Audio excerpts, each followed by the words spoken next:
Okay, I know. For a lot of you, this might be a little triggering. It might not be the look that you expect to see from me on this channel, but truth be told, my content and my attitude about audio is inclusive, meaning that if I see people doing things that go against conventional best practices, that I will be open and willing to entertain those ideas of doing something differently because yeah, I'm not a rigid, uptight jerk. So with that being said, one of the trends that I've noticed in recent years are young creators holding lavalier mics, just like this. And while I don't necessarily think it's a great look personally, I can understand why they do it. I mean, it's quick and easy to connect to your camera and hold. It doesn't require any special kind of clothing. It can sound more clear because it's away from your chest. And once one big YouTuber does it, it seems like it's acceptable for everyone else to do it too, me included. And so if you must hold a lavalier like this, I'm going to give you at least a handful of useful tips that you can consider implementing to maybe help your audio and your workflow and presentational look in general. So the first thing that you should probably know about holding a lav is that they are extremely sensitive to plosives. Plosives are bursts of air that come out of your mouth when you say words that begin with P or B or things like that nature. And so the first tip that I have for you for holding a lavalier, which sounds ridiculous, is to hold it slightly off axis to your mouth. I think it is natural for us to want to hold something like a microphone directly in front of our face or mouth, kind of like this. But when we do this, we are lining up our breath with the microphone, which causes plosives. And typically this isn't a problem when it is clipped to your shirt because air is expelling this way as opposed to expelling straight down. And so the first tip is to hold your lav slightly off axis so that when you talk, your breath is not directly hitting the capsule. And you can do this because of the second tip. Most lavalier mics have an omnidirectional pickup pattern, meaning that they are sensitive equally from around the entire microphone. So the important thing to note here is that you can have it a little bit off axis away from your breath and still pick up your voice just fine.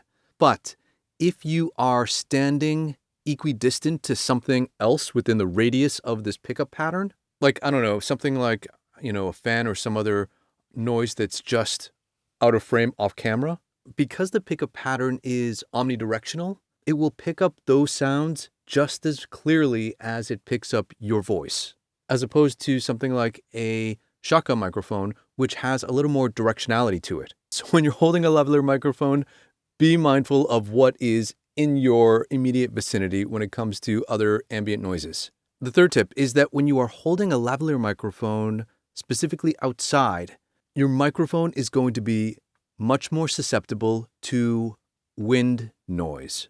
So if you're outside and you have a lavalier clipped to your body is naturally blocking some wind. So if it was windy out, you could turn your back to the wind, have the wind coming from your back, and essentially protect your audio from being distorted by wind noise. But when you are holding a lav out in front of you, yeah, that natural kind of protection goes away. And so if you are outside, definitely invest in some kind of furry wind protection for your lav, because nothing destroys audio more than gusts of wind, almost as bad as plosives. My fourth tip that you may want to consider if you want to hold a lavalier is to hold it by the included clip.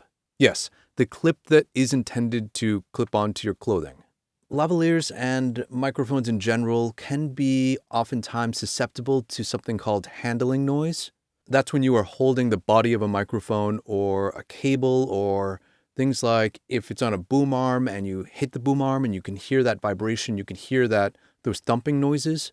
And this is one of the reasons why a lot of studio microphones are in shock mounts. But when it comes to lavs, there are no shock mounts.